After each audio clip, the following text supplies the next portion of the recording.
We'll be talking about how to leverage the materials and figuring out what you need to understand about new people, being able to analyze them quickly for their own cultural patterns so that you can be successful at dealing with clients and also colleagues from other cultures. So let's get right into it. Let's see if I can get my slide to advance. Here we go. So as realtors, you are, of course, in a rather specific situation, which is a little bit unusual, I think. First of all, you collaborate a great deal, both with clients and with colleagues, and you also negotiate. You negotiate with your clients, and you also negotiate with your colleagues, and at the end of the day, you need to have goodwill with both groups because you want your clients to refer you on and you want your colleagues to be willing to work with you again. So you've got some kind of tricky things to manage, and in order to do that, you have got to be able to evaluate the sort of where someone's coming from, how they want you to communicate with them, and how they like to be dealt with pretty quickly. And from what I know of realtors, you're really good at doing that, and that's a skill that you have to have. And so you've got tools for doing that, things that you know, and things that you've learned on the job. But this becomes more difficult in intercultural interactions because you don't know the factors that have shaped people to behave in a particular way. So that's what we're going to be talking about in this session. So the materials that I'm assuming most of you have downloaded, if you haven't, that's okay. You can go back and do that later. But the Cultural Analysis Toolkit was developed to help people do the following things. First of all, to identify your cultural bias. So one thing that we don't think about very much is that we all have a culture. So I'm sure there are some international people in the audience today. But for those of you who are Americans and who grew up in the U.S. and haven't interacted extensively with people from other places, you may not have thought a great deal about the fact that you have a culture as well. So one of the things that the toolkit helps us do is identify our own bias. Where are we coming from a cultural perspective? It then gives us a framework for evaluating other people. So how do you look at somebody else and size them up quickly for their cultural tendencies? And then once you know what your tendencies are and what their tendencies are, what can you predict about the difficulty that you might have with them, the way that you're going to feel about dealing with them, the communication issues you might have, and also the way they're going to perceive you. And then finally, given that you know that these problems might occur, how then do you develop strategies for communicating with them in a way that's going to be effective, that will help you advance your business agenda, be persuasive when you need to, negotiate effectively, and in the end, retain goodwill. So the materials that you have access to on this website consist of what we call the Cultural Analysis Toolkit, and it is basically a set of charts, but the charts can be used in a variety of ways. And one of the sections, the first section, the Behaviors and Attitudes section, has a set of self-assessment questions in it for the 8 cultural dimensions that are that the toolkit is composed of.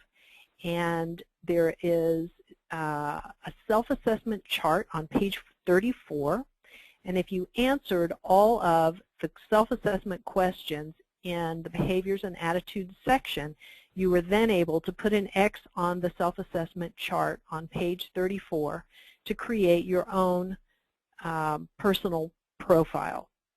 So that's the first step in using the materials, is finding out who you are from a cultural perspective. So if you did that, then you'll be able to follow along and as I discuss what you may have found. If you haven't done it yet, you can do it later, and review these materials at your convenience. So let me explain first how the system works. It's a cultural framework. The framework itself is not particularly new. It's derived from a number of scholarly frameworks that have been developed by academics to explain how culture varies. You may have had some experience interculturally where you've dealt with people from a different place, and maybe you know certain things about them. Maybe you can say, well, if I say this, I know that a person from that part of the world is going to respond in a certain way, or if this happens, here's how those people will deal with it, or whatever. You may know some generalizations about people from certain cultures, but you may not really understand how those relate to each other in a coherent system. And so the cultural frameworks identify cultural factors and help pull cultural dimensions out and make sense of those differences so that we can understand them as part of a system. And the way that they do that is by organizing cultural dimensions as a series of continua with two endpoints. And those two endpoints are people who view things very differently. I'm going to give you an example because that's a little confusing, I understand. So here's an example. When it comes to interpersonal involvement, there are two ends for this continuum. And the first one is task orientation.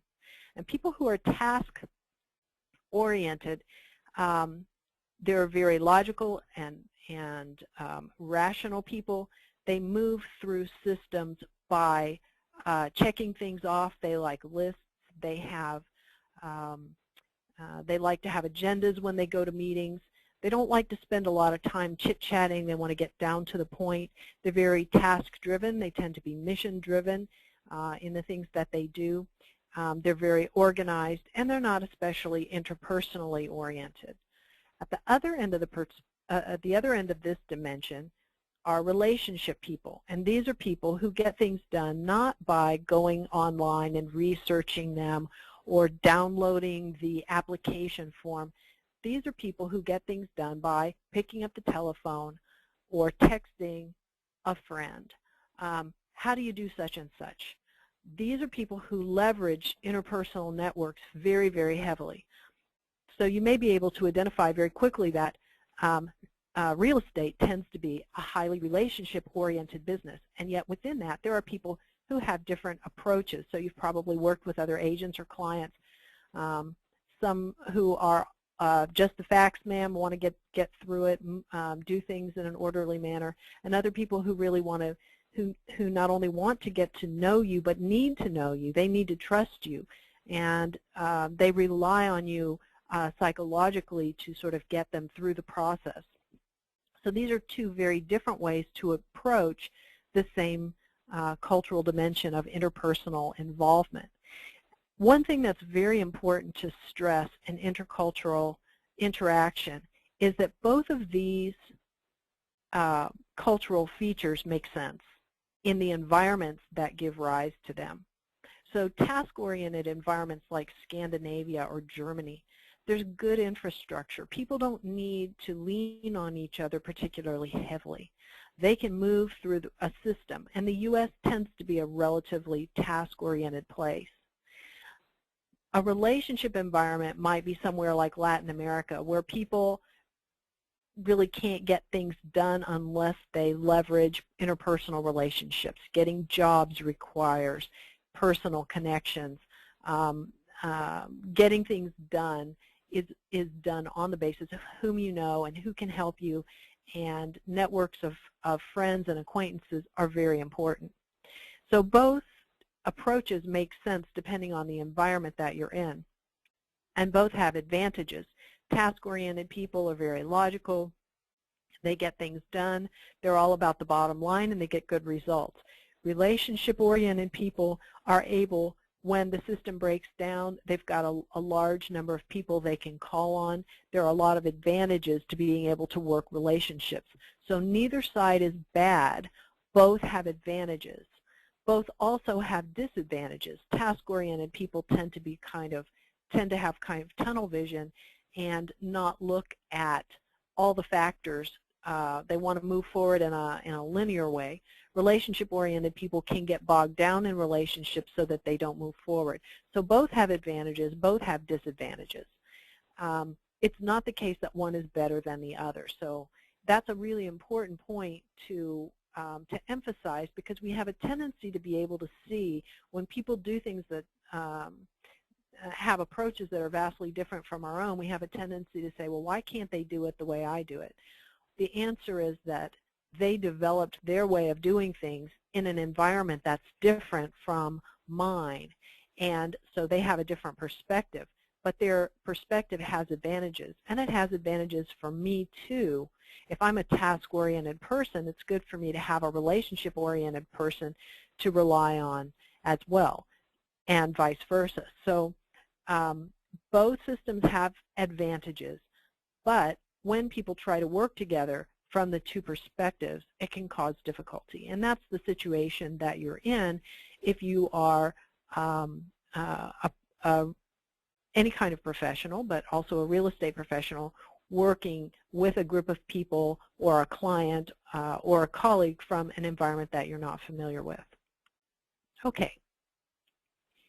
Now, I know as a mother, the proud mother of a KW Realtor, that you all use the DISC profile very heavily, and I want to explain some areas of similarity and difference with the DISC profile, because the system that I use here is rather similar to the profile or the Myers-Briggs. It's a deal where you have you have multiple dimensions, and people show up as one thing or another, and they have different areas of emphasis and so on. So how is this different from the DISC? And I actually use the DISC along with the cultural dimensions when I do teamwork workshops or selling workshops, because the way that the two interplay is quite interesting. So the first principal difference is that personality, that what the DISC measures, personality, is inherent. It's who you are, and it doesn't change. And actually, the DISC profile, I use it with in intercultural team building with multicultural teams, and there are DIs in every country in the world. However, they show up rather differently. And so the fact that you are good at recognizing an American DI does not mean that you will necessarily be good at recognizing one in another country. Culture, unlike personality, is learned. We get culture from our environment.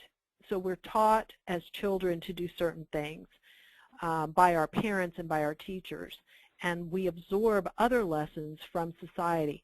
I know that KW has a very, very strong training program that teaches realtors not just to do the job of being a realtor, but to assume the persona of a successful realtor.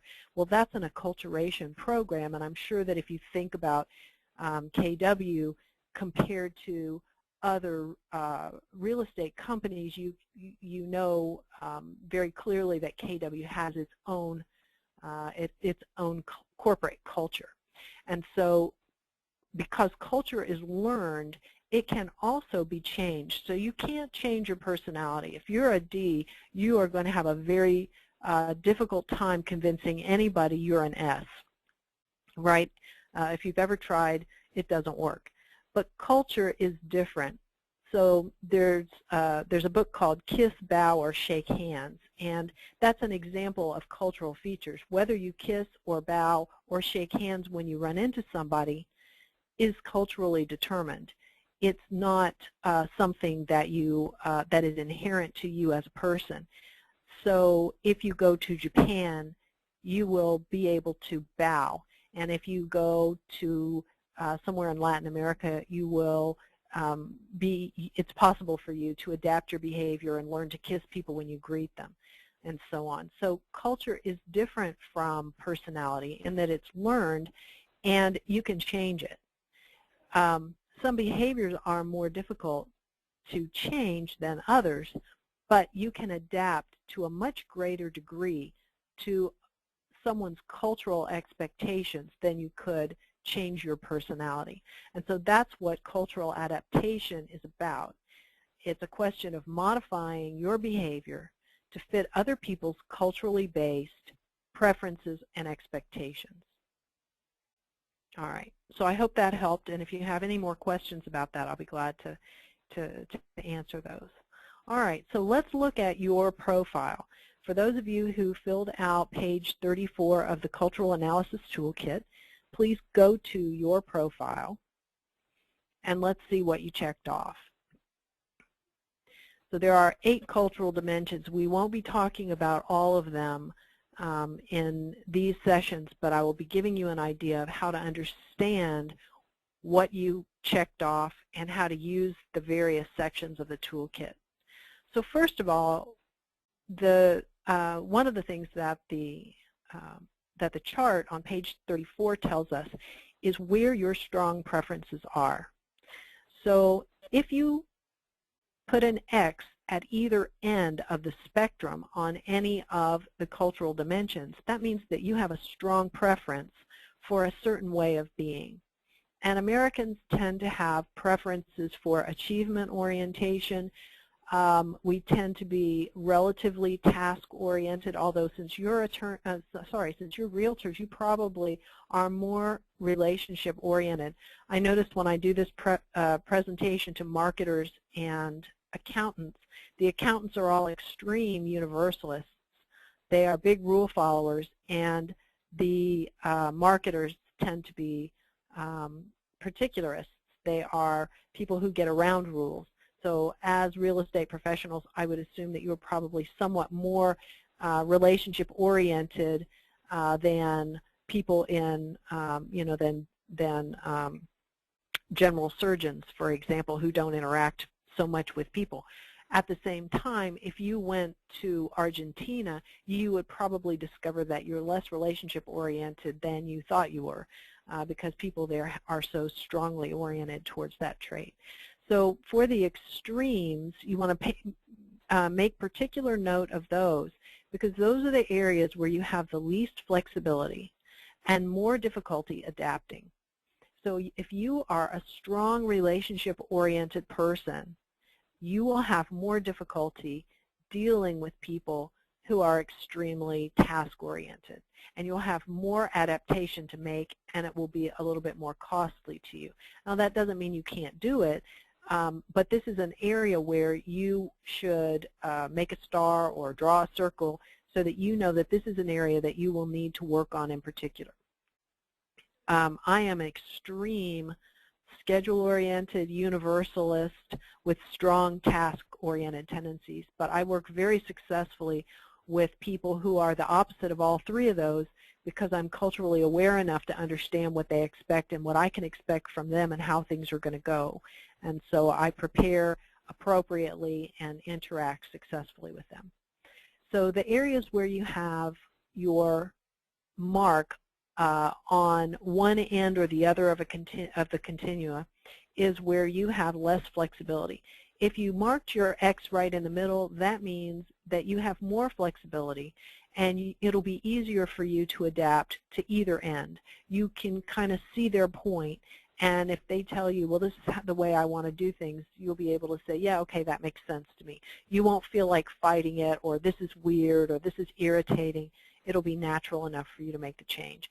So it's wherever you have your mark on the far end that you are going to want to pay most attention. Okay, so that now you have a cultural profile of yourself, and you can do a cultural profile of other people, and then you can figure out where your challenges will be working with them. All right, so how do you use the toolkit?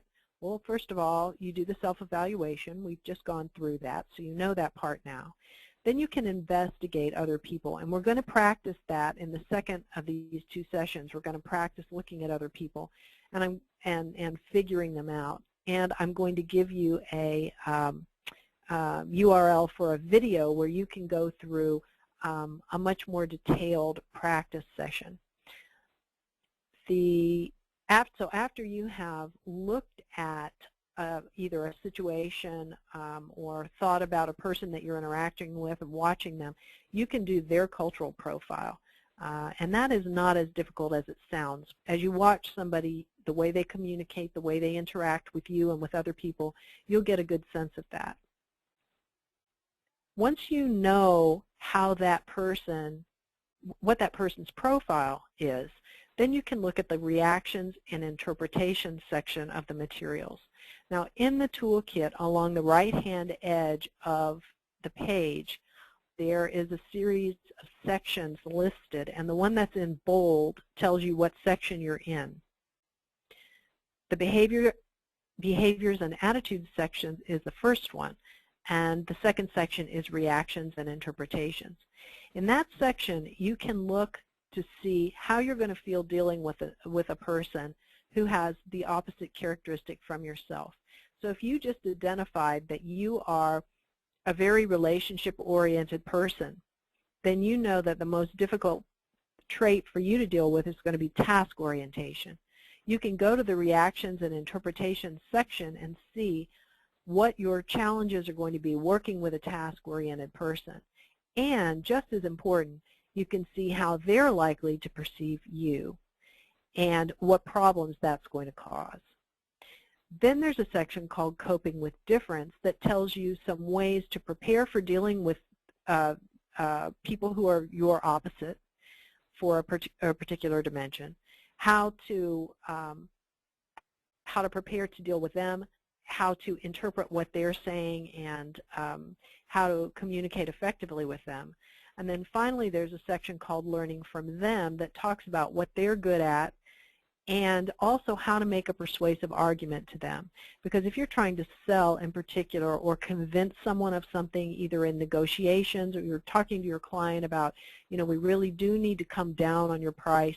I know that's what you wanted, but then it's very helpful to understand how to make an argument that is going to appeal to them based on their cultural features. So that's what that section tells us.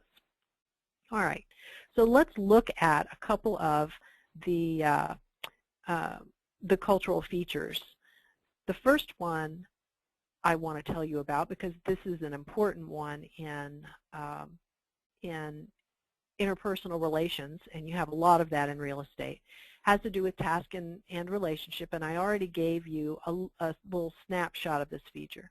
So task-oriented people are the ones who have the agenda. They show up at the meeting. They don't want to talk to anybody about. They say, "Hi, how you doing? Now about that contract," right? They want to get right down to business, and they want to move through things in order. They don't want to be sidetracked. They consider a lot of interpersonal conversation to be a waste of time, and so on. This kind of these kinds of features are very predominant in Northern Europe and Scandinavia.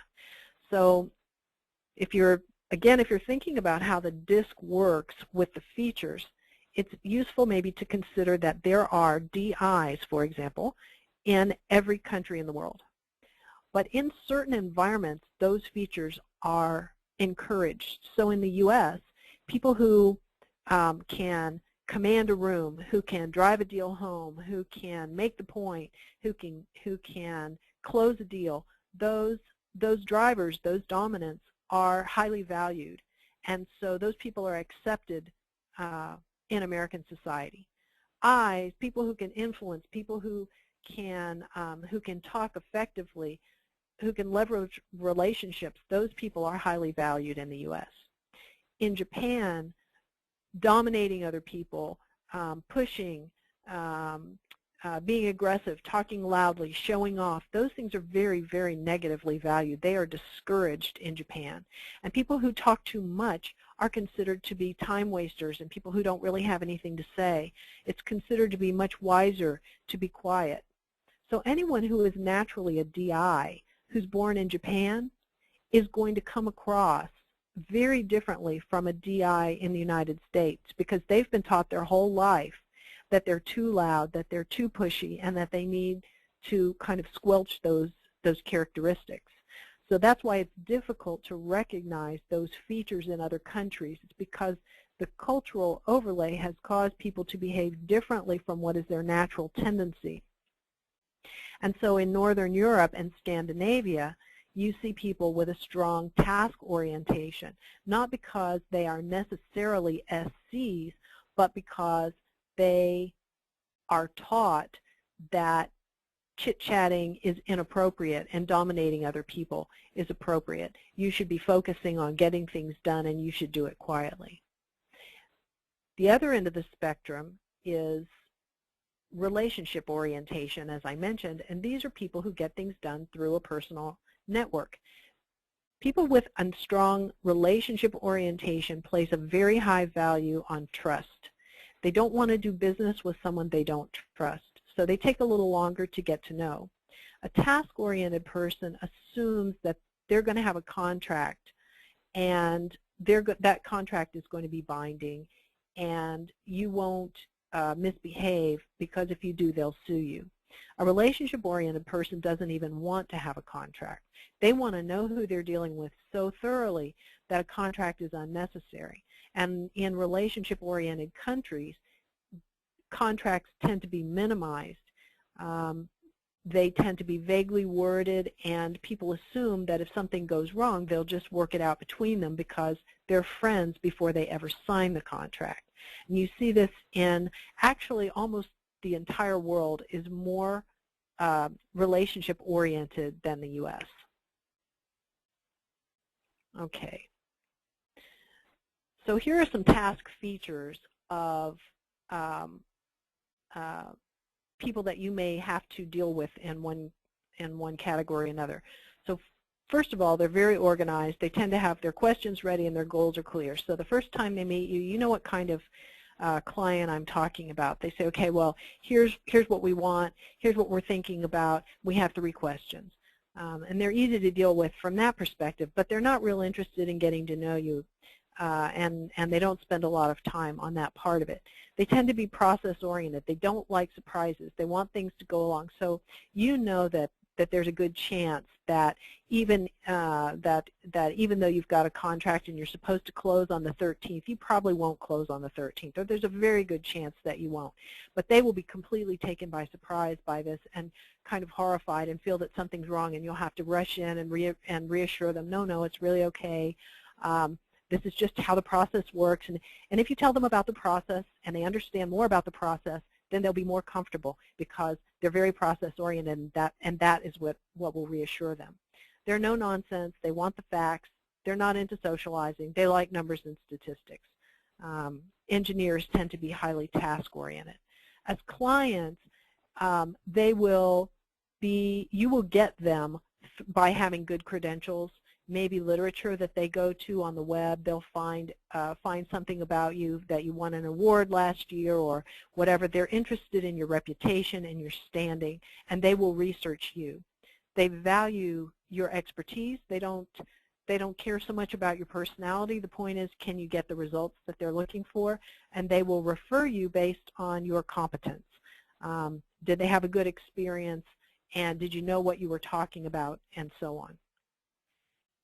As professionals, if you're dealing with a broker, another agent, a lender, they're by-the-book type people. They don't want to give anybody special deals.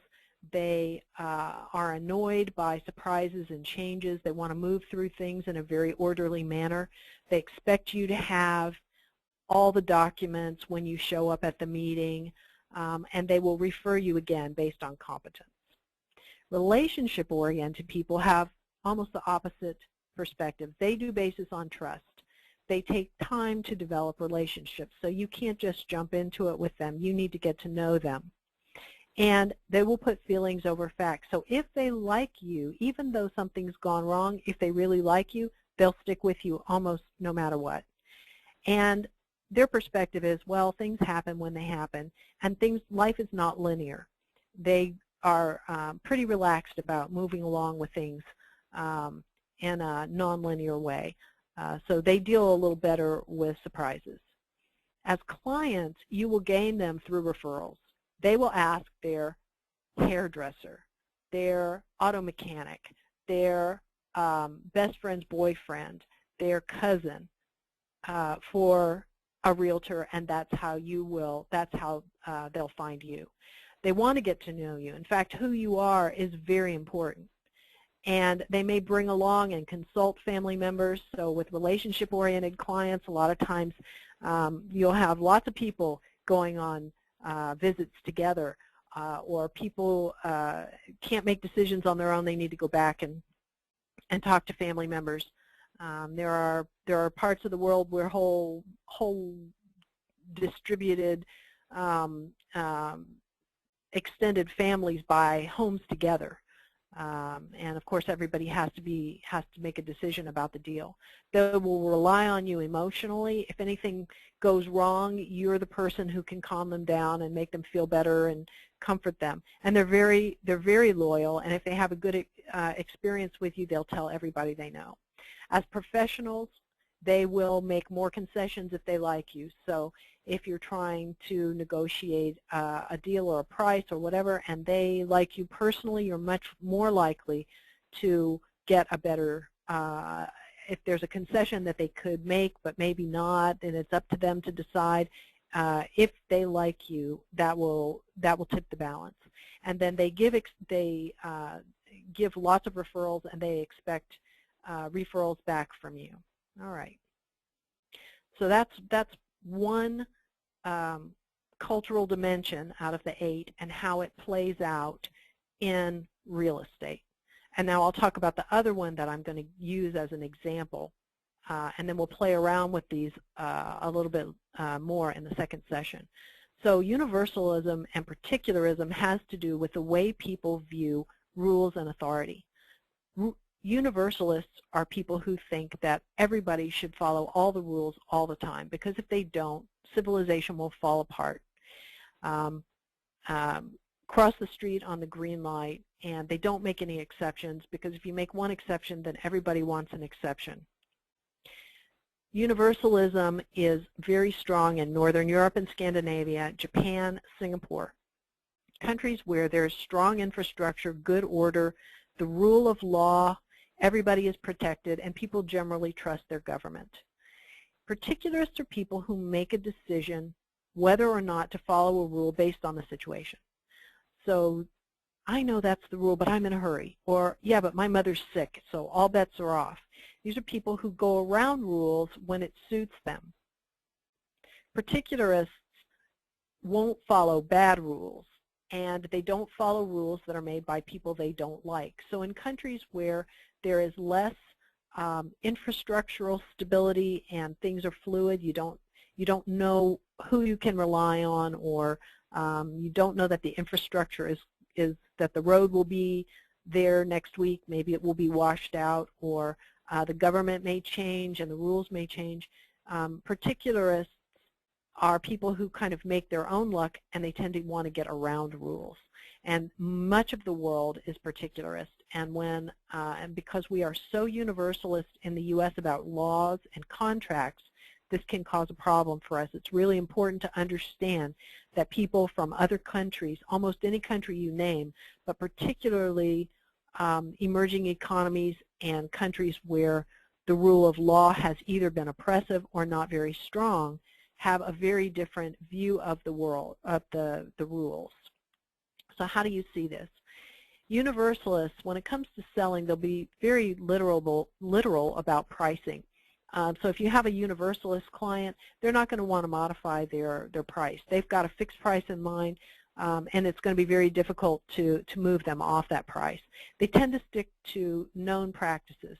They are mistrustful of creative solutions. They may think it sounds a little dodgy. I don't know. Maybe that sounds a little bit risky. I don't know if we should do that. They're very reluctant to take on any kind of risk. As buyers, they're also literal about pricing, and what that means in a buyer is that they'll say, "Oh, that house is too expensive for us. We can't afford that," as opposed to saying, "Well, what if we came in with a counter offer?" And they won't think of negotiating on their own, and they really need you to suggest those strategies for them. And they will stick to the rules every time, and again, they're cautious about creative solutions. So if you suggest anything that's too complicated, oh well, if you borrow this and you borrow this from your family and you get that from a lender and you structure it this way or that way, they're likely to say that all sounds too risky. That's too complicated. We don't want to do anything that scary. So you know those clients, right? So as clients, they value integrity very highly, and your role is to shepherd them through the process without too much risk. They need your optimism, because if things don't go their way, they tend to say, oh, well, we can't move forward then. So they need you to say, no, there are ways around this. Let me show you how this works. And they will refer you based on smoothness. If they have an easy experience, that's where your referrals come from. As professionals, they're very detail-oriented, they're very contractually oriented, they're very ethical, and they're also very risk-averse. Particularists, of course, are the opposite. When it comes to selling, they're willing to modify their pricing. They will accept a lower price in return for some other concession. They're very creative about structuring deals. As sellers, they tend to highball because they're assuming they'll come down on the price eventually. So they'll come to you with some ridiculous price and you say, well, no, when you start explaining why that won't work, and they'll say, well, yeah, we know that, but we figure we'll start high and come down. And you may have to kind of prevent them from being too wild. They are very willing to discuss creative solutions, and they suggest creative solutions to you. As buyers, they expect to negotiate. They may get carried away as buyers, and they also, if you're selling, your one feature of particularists when it comes to buying is to request a concession at the very end. So they get all the way to the end of negotiation, and then they say, oh, but by the way, we really like that washer and dryer. Will it convey? And your answer is, no. And they kind of hang the deal on that. So you have to watch that with particularists. They tend to stretch the rules. They're very creative. They may propose solutions that are a little sketchy, and again, you may have to shepherd them through the process so that they don't make any mistakes in that area. As clients, they value results. They want to get the best deal. They want to feel that they won. My husband is an extreme particularist, and when he gets a good deal in a store, he goes back and looks online to make sure that he really paid lower than the retail price. He's already bought it, but he just wants to make sure he really got the best possible result. So you want to value, they value that result. They want to feel that they got a good deal. Your role is to negotiate the best deal, and they need your guidance, and they will refer you based on feeling that they got a good deal. As professionals, they're creative risk takers. They may push ethical boundaries, so you've got to watch that. So if you know you're dealing with a particularist counterpart in any category, you want to be sure that the things they're suggesting aren't just a little too creative. Okay, so you've had that. You've had an introduction to two of the dimensions. Now, the next step is to begin to recognize the cultural features in other people. And you can do this by a variety of methods.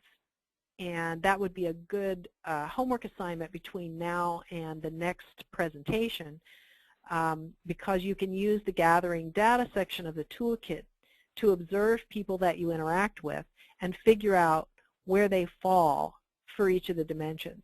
So you can observe people, you can read. If you're going to another country, or if you want to do a cultural analysis, for example, of your hometown, which is, by the way, different from other people's hometowns, right? New York is not culturally the same as rural Mississippi, right? So you can do a cultural analysis of a place or of a person.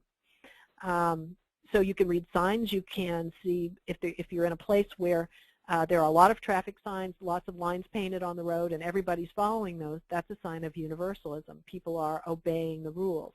If you're in a place where there are no lines, or people are not staying within the lines when they drive, then you're in a particularist environment. So you can start gathering data that tell you where people's tendencies lie. I would urge you to get multiple examples of each feature, because just because people in the United States tend to stay between the lines when they drive does not mean that they don't. For example, I live in Austin, and every student, I believe, at our university has a fake ID so that they can drink on the weekends. So there are areas where Austinites are very law-abiding and areas where they are less so. So you need more than one example. You can attend meetings. Meetings are a great place if you're having a meeting with any kind of professional counterpart. You can get a sense of how they organize information, how they present themselves, and of course you can ask questions about people's preferences. So those are ways to recognize the cultural features in action, and the gathering data section will tell you how to do that. In the next presentation, we will, I'm sorry, I'm missing one. Here we go. In the next presentation, we'll look at some additional features, and we'll also practice recognizing those features in action. So you'll get a chance to look at a scenario and figure out which features you're seeing, predicting conflict between those people, and then manage the intercultural differences, come up with some solutions using the toolkit for how to deal with people in that situation. In the meantime, if you're interested, there is a video at the same URL where you downloaded the toolkit. There is a video that you can use to practice recognizing cultural features and figuring out problems. All right, so now we're at the questions, and we're almost out of time. I'm available by email. My email address is on the first slide of this presentation, and I'm happy to take questions as long as you have them. Guys, if anyone has a question, feel free to ask it in the questions section. I will be sending out an email to everyone again with the link to the cultural analysis toolkit, as well as with Dr. Deirdre's contact information. We'll wait for any questions to come on by, and I hope you guys understand the importance of this kind of information. As people who work in sales, we need to be ready for any kind of walk of life to come by and be able to accommodate to their cultural perception and how they function. It's important to recognize where they're coming from so that you can give them the best service possible. So me personally, I found this fascinating. I hope you guys do too. Let's see, some questions are starting to come in. Mercedes asks, can you also establish gender differences? What's your opinion on that, Dr. Deirdre? Sure, and in some parts of the world there are much greater gender differences than in others, but it's real important not to subscribe to U.S. stereotypes of gender differences because they don't apply in other countries. For example, in the Middle East, men are perceived as being very emotional and psychologically unstable, whereas women are the ones who are supposed to be the cool, rational ones. So you can look at gender differences, patterns in gender differences, because genders are culturally different to some degree. In the U.S., those gender differences are probably less noticeable because people of both genders and if you're whether you define yourself as a particular gender or not, you have a great deal of freedom in terms of how you express yourself, and so less and less can you assume any gender-based differences, but there are differences. Certainly, if you go to the Middle East, there are huge gender differences because some of them, in some places, are enforced by law, and in many places they're seriously enforced by cultural convention as well. Very interesting. Let's see, got another question here from Viviana asking, in a situation where you're in a team and one person is task-oriented, another might be relationship-oriented, how would you best advise their working strategies to work together effectively? Right. Okay. So this is one of my favorite topics because I teach intercultural teamwork. And actually studies show that the best performing teams are diverse ones. The worst performing teams are also diverse.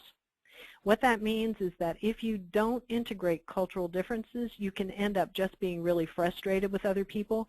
But if you do successfully integrate those differences, then each person is being relied on to do the things that they are really good at.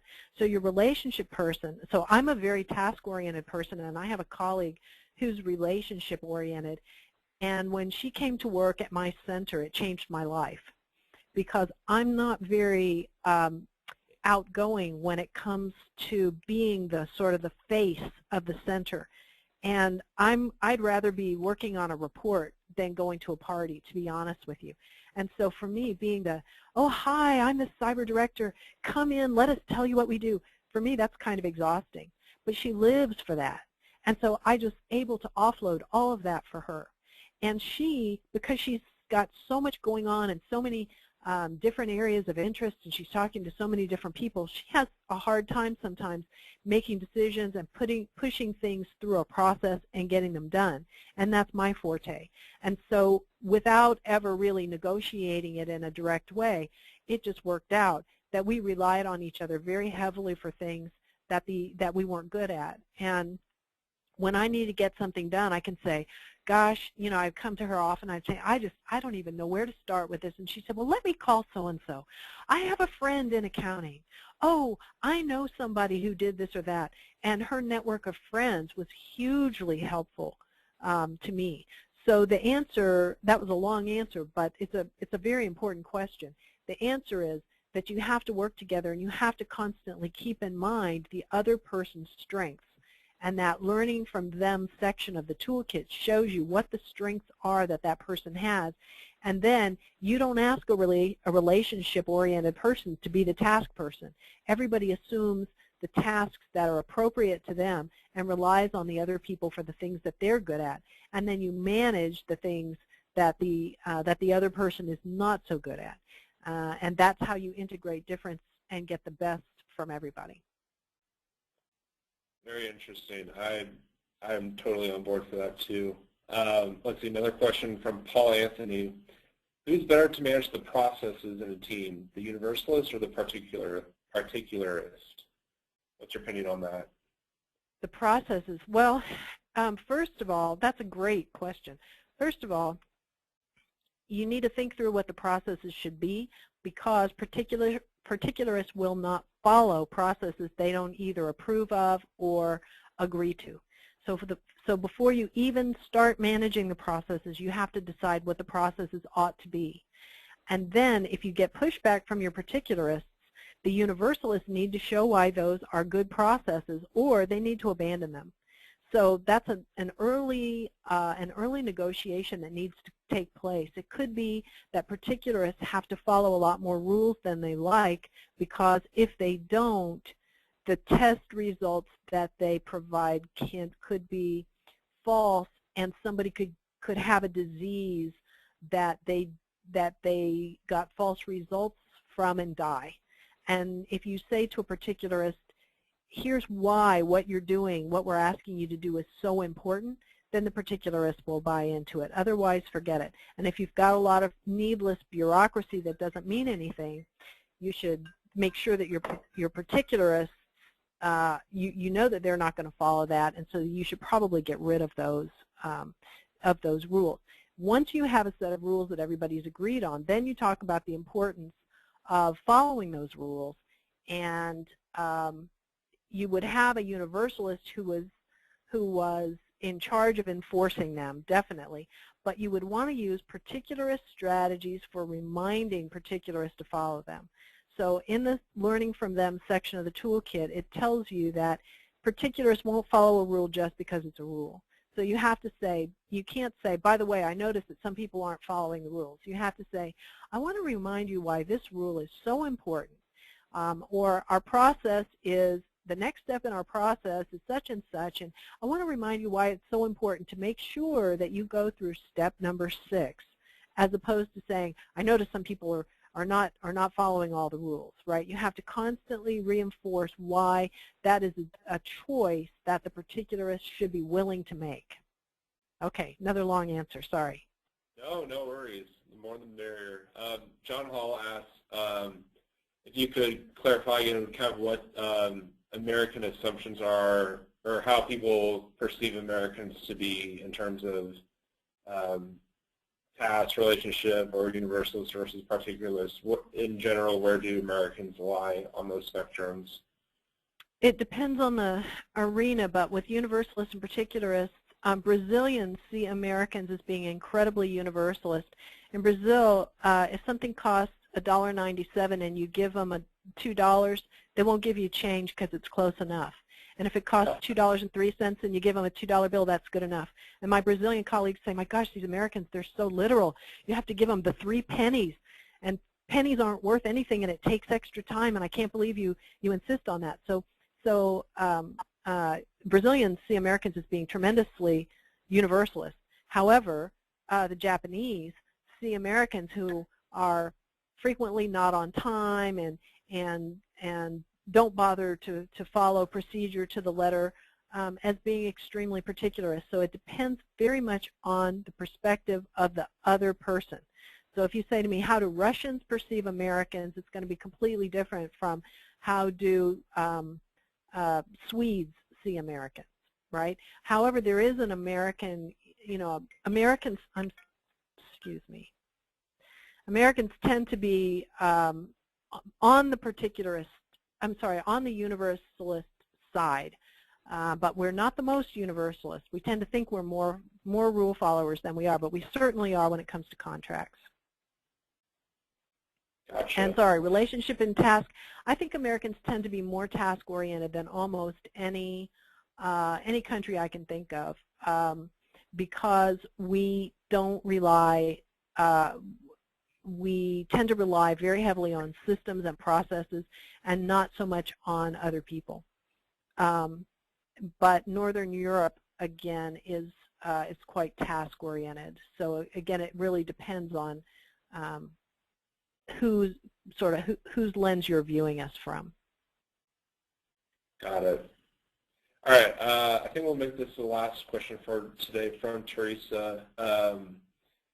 Do you find that people may react differently if it is a professional versus a personal situation, say universalist in a personal situation and a particularist in a work situation? Can people Absolutely. kind of, switch between the continuum in one situation versus the other?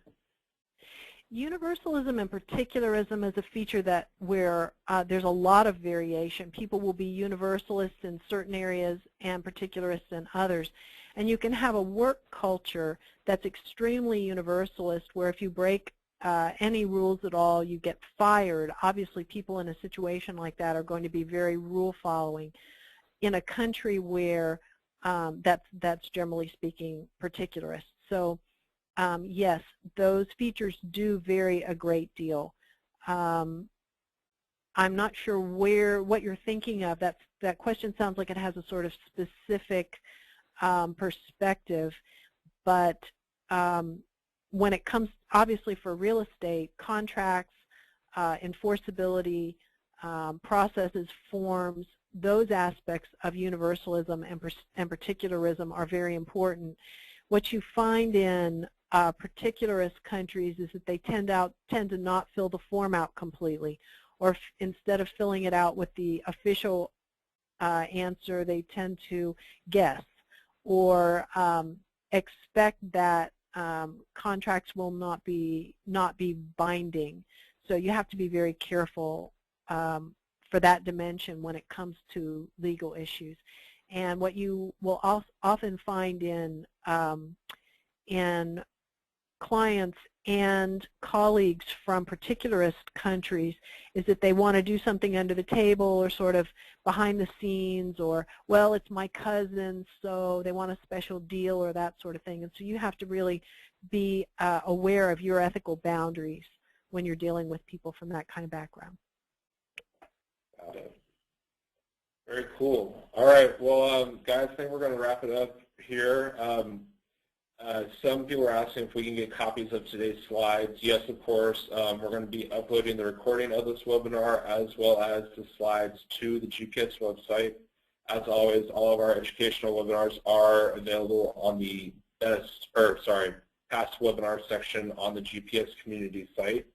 So that'll be available, if not today, definitely tomorrow for viewing. Dr. Deirdre, thank you again so much for today's session. We definitely look forward to next week's, same day, same time, 2:30 Central on Wednesday.